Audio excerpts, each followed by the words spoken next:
अस्सलाम वालेकुम, मेरा नाम है उस्मान रमज़ान। तो आज हो गया है लॉकडाउन डे 27। कल हम लोग बात कर रहे थे कि कैसे हम लोग अपनी यंगर जनरेशन से कनेक्ट कर सकते हैं और जनरेशन गैप को हम कम कर सकते हैं। The secret to happy family part 2। कल हम लोगों ने इसके बारे में बात की, आज उसी को आगे बढ़ाते हैं कि जी हम बड़ों के लिए बहुत ज़रूरी है, घर के बड़ों के लिए, कि हम लोग सेंटर्ड रहें, ठीक है ना, काम रहें, रिलैक्स रहें, किसी भी बात पे हम लोग रिएक्ट ना करें। जैसे किसी की कोई रवैया, किसी की कोई बात, किसी बहू की, किसी बेटे की, किसी बेटी की, कोई भी चीज़, किसी का कोई काम, किसी का कुछ भी बुरा लगे उसके ऊपर आप रिएक्ट ना करें, ठीक है ना। बड़ा मसला ये होता है कि हम लोग जो बड़े होते हैं घर के, वो इंसल्टेड फील करते हैं। उनको लगता है कि उनकी किसी के रवैये से, किसी के काम से, किसी की बात से इंसल्ट हो गई है। इंसल्ट क्या होती है? लफ्ज़ हम हवा में गए तो ख़त्म, कोई हमारे सर पे डंडा तो नहीं मारता। सो बेसिकली वो हमारा माइंड है जो उनके रवैये को या उनके काम को, उनकी किसी बात को हमारे सामने इतना बड़ा बना के पेश करता है। ऐसे ही है ना। सो देखिए, लोगों का एक्शन आपके कंट्रोल में नहीं है। आप अपने बच्चों का भी एक्शन कंट्रोल नहीं कर सकते, बट उस एक्शन का रिएक्शन आपके कंट्रोल में है कि आपने उस पर किस तरीके से रिएक्ट करना है, वो हमारे कंट्रोल में है। सो कोई ज़रूरत नहीं है हर्ट होने की, कोई ज़रूरत नहीं है फील करने की कि आपकी इंसल्ट हो गई है। Be like diamond. जिस तरह एक डायमंड होता है, चाहे मिट्टी में भी हो, डायमंड तो डायमंड होता है। उसकी खूबसूरती में, उसकी कदर में, उसकी शाइन में तो कोई कमी नहीं आती है ना। हाँ, सो आपने बस बिल्कुल हर्ट नहीं होना, बस एक कान से सुने दूसरे से निकाल दें, सही है। और देखिए, आपने ये समझना है कि अगर कोई बात कर रहा है, किसी का कोई रवैया, किसी का कोई काम, तो वो बेचारा अपने स्ट्रेस के अंदर है। वो जो स्ट्रेस लोग होते हैं वो सेंसिटिव नहीं हो सकते, और वो इस तरह की बात क्यों कर रहा है? क्योंकि वो सेंसिटिव नहीं है, ठीक है ना। उनको समझ ही नहीं है, अक्ल ही नहीं है। वो अपनी परेशानी में, अपनी किसी तकलीफ़ में, अपने किसी स्ट्रेस में इतने धंसे हुए हैं कि उनको अंदाज़ा ही नहीं है कि उनका रवैया, उनकी बात, उनका कोई काम आपको कितनी पेन दे रहा है। तो बस आपने अपने दिमाग को नहीं, वो खुद बेचारे, उनको अब नहीं पता कि वो क्या है और क्या नहीं है, ठीक है। एक और जो बड़ी इम्पॉर्टेंट बात वो जो याद रखनी है हमने, वो ये कि हम अपने बच्चों की भलाई चाहते हैं, ठीक है। हम चाहे उनको जो करें, डांटें, कोई बात करें, कुछ भी, हमें पता है कि हम उनकी भलाई के लिए कर रहे हैं, हम उनका अच्छा चाहते हैं, उनकी खुशी चाहते हैं, और उनकी मोहब्बत में, उनके प्यार में तो कोई कमी नहीं आती। ऐसे ही है ना। सो ये बात समझें कि आपके बच्चे भी वैसे ही आपको प्यार करते हैं, आपकी रिस्पेक्ट करते हैं। उनकी नीयतों पे शक मत करें। उनके प्यार को, उनकी मोहब्बत को, उनकी रिस्पेक्ट को जो उनके दिल में आपके लिए है, उसको क्वेश्चन ना करें। आपके बच्चे आपकी बहुत रिस्पेक्ट करते हैं, आपके बच्चे आपको बहुत ज़्यादा प्यार करते हैं, ठीक है ना। वो तो इसलिए आपने इस बात को क्वेश्चन नहीं करना, ठीक है। सो बिल्कुल आपने किसी बात के ऊपर हर्ट नहीं होना, ठीक है, किसी की भी बात के ऊपर। दूसरा जो मैं यहाँ पे बहूओं को एडवाइस ये करूँगी कि अपने इन लॉज को विन करें with love and with sense of belongingness, ठीक है। देखिए, हर बच्ची की अपनी माँ के साथ लड़ाई होती है। एक दिन लड़ाई हुई, फिर ठीक हो गई, बट वही बात जो माँ आपको करती है, अगर आपकी मदर इन लॉ करते तो आप उसको दिल पे लगा लेते हैं। बेशक वो 100 में से 10% करते, दिल पे लगा लेते हैं, राइट। उसको इतना बड़ा बना लेते हैं। सो उस पर परेशान होने की क्या ज़रूरत है? आपने ये समझना है कि आपकी जो मदर इन लॉ हैं वो भी तो आपकी माँ जैसी हैं। हाँ, माँ की कैटेगरी की हैं, माँ के एज ग्रुप की हैं, सेम कैटेगरी की है ना। तो उनको भी माँ के साथ जिस तरह से आपका रवैया होता है, एक दिन लड़ाई होगी, कोई बात हुई, ख़त्म।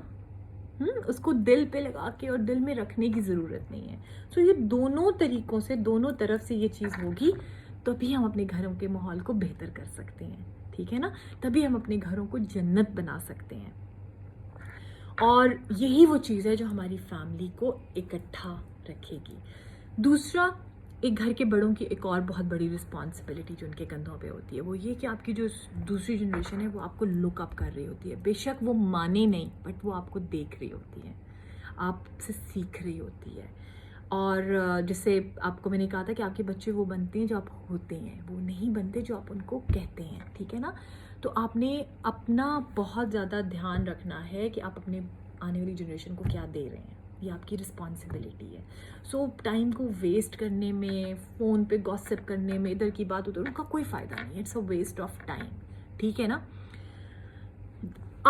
आपको लगता है कि आप टाइम को किल कर रहे हैं, you think you are killing your time, but actually the time is killing you and your family very slowly, आहिस्ता आहिस्ता। वो ये जो है, ये आपकी टाइम आपकी फैमिली को किल कर रहा होता है.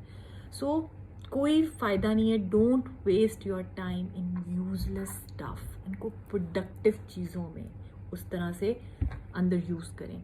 Put your attention and focus in studying. Read करें, उर्दू में करें, इंग्लिश में करें, पंजाबी में करें. There are thousand of topics, thousand of books. Knowledge की चीज़, सोशल मीडिया, कहीं से भी आपने अच्छी, क्योंकि आपने बेसिकली अपने माइंड को ना मटेरियल देना है. आपने अपने माइंड को मटेरियल प्रोवाइड करना है टू थिंक. ठीक है ना, टू एक्ट. आपने अपने माइंड को मटेरियल देना है जो आप अपनी अगली जनरेशन के अंदर पास करें, क्योंकि अपने माइंड को आप जो मटेरियल देंगे आप उसी तरह से एक्ट करेंगे. अगर आप वही गॉसिप और इधर उधर ऐसा की देंगे तो आप उसी तरह एक्ट करेंगे. अगर आप उसको अच्छा मटेरियल देंगे तो फिर आपका एक्शन भी उसी तरह ही होगा. समझ आइए आपको ये बात. So there are million things जो आप कर सकते हैं.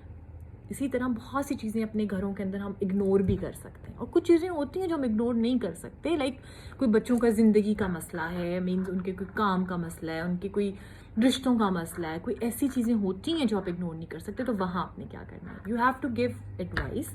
उनको बताएं कि इसके ये फ़ायदे हैं, ये नुकसान है, ये है, ये है, ये है, बट फिर उसको छोड़ दें, क्योंकि बच्चों ने अपनी मर्ज़ी करनी है. ठीक है ना, आप कुछ नहीं कर सकते.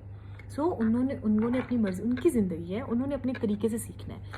इसके अंदर एक और छोटी सी बात यह है कि अगर आप ये, अक्सर बच्चों को हमारी बात समझ नहीं आती, क्योंकि हमारे बच्चे हमें उस तरह से, हर माँ बाप का होता है कि माँ बाप को उस तरह से नहीं समझते, लेकिन वही बात कोई अंकल या कोई आंट कोई और उनको कहेगा तो उनको वो समझ आएगी. So we have to influence the influencer of our children. ठीक है ना. सो हमने उन लोगों को ढूंढना है. आप उनसे बात करें, उनको कहें कि ये ऐसे मसला है और आप मेरे बच्चों से बात करो अपने तरीके से, तो उनकी बात उनको ज़रूर समझ आएगी. अक्सर ऐसे होता है कि other children has more influence on your children. इसी तरह other parents have more influence on your children. तो आपने उनको ढूंढना है. So you have to find and go through those. उनसे आप बात करें. तो ये सारी चीज़ें हैं जो हम अपनी घर को जोड़ने के लिए, बेहतर करने के लिए हम ये चीज़ें सारी कर सकते हैं. ठीक है, इसके अंदर किसी अकेले का कोई हाथ नहीं है. ये चीज़ें हमने सबने मिल के करनी है. इट्स वेरी वेरी इंपॉर्टेंट कि सब इसमें साथ हों. हर किसी ने अपना रोल प्ले करना है. And we all must cooperate. We all have to do this together. अकेले नहीं हो सकता. आप घर के बड़े हैं, आपका फ़र्ज़ है कि आप फैमिली को जोड़ के रखें. आपका फ़र्ज़ है कि वो उसको बिखरने से बचाएं. तो आपने अपना हर लिहाज से रोल प्ले करना है कि आप किस तरीके से कर सकते हैं. और there are million of things जो आप कर सकते हैं. You can create thrill activities in the family, lunches, खाने जोड़ने के लिए जो चीज़ें आप कर सकते हैं. इस लॉकडाउन में बेइंतहा चीज़ें जो आप कर सकते हैं. थोड़े से भी घर के लोग हों, मगर आप उनको करके आप एक्टिविटीज़ क्रिएट कर सकते हैं. सोचें, लेकिन इस सब के लिए अगर आपकी अपनी एनर्जी ठीक होगी तो आप इस काबिल होंगे कि आप इसको आगे बढ़ा सकें और आगे कर सकें. So we need energy to do all this, right. ये बगैर एनर्जी के नहीं हो सकता. अच्छी energy, positive mind set. We need calm mind set. We need positive mind set. We need our spirit alive and happy. तो फिर ही हम आगे चढ़ के, आगे बढ़ के इनको आगे बांट सकते हैं. अगर हमारी एनर्जी ख़राब होगी, हम ही नेगेटिव होंगे, हम ही स्ट्रेस में होंगे, तो फिर हम कुछ नहीं कर सकेंगे. ठीक है, तो अपनी एनर्जी आपने कैसे ठीक रखनी है? आपने रखनी है अपने खाने से, अपनी स्लीप से अच्छी, अपनी सांस से, जो मैं ब्रेथ वर्क आपको रोज़ सिखा रही हूँ, या अपने पुरसकून, खुशगवार और पुरअमन दिमागी कैफियत. तो देयर आर मिलियन थिंग्स जो आप इन सब चीज़ों को हासिल करने के लिए, यानी कि अपने काम, meditative, happy state of mind को हासिल करने के लिए कर सकते हैं. और ब्रेथ वर्क तो आपको पता है, और अच्छी नींद. अगर आप सोएंगे नहीं तो फिर आपकी एनर्जी लो हो जाएगी और आपकी अच्छा खुराक.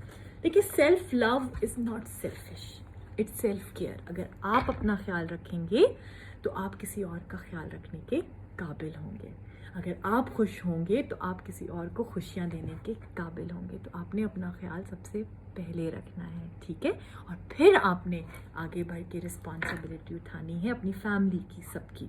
ठीक है, अपनी खुशी जो आपकी है वो आपकी रिस्पॉन्सिबिलिटी है. दूसरों के कंधों पे अपनी खुशी की रिस्पॉन्सिबिलिटी क्यों डालते हैं? So it's your responsibility. So keep smiling, keep breathing, stay in peace. खुश रहें बहुत बहुत बहुत ज़्यादा. और इन सब पे सोचें कि हम अपना रोल प्ले कर रहे हैं क्या.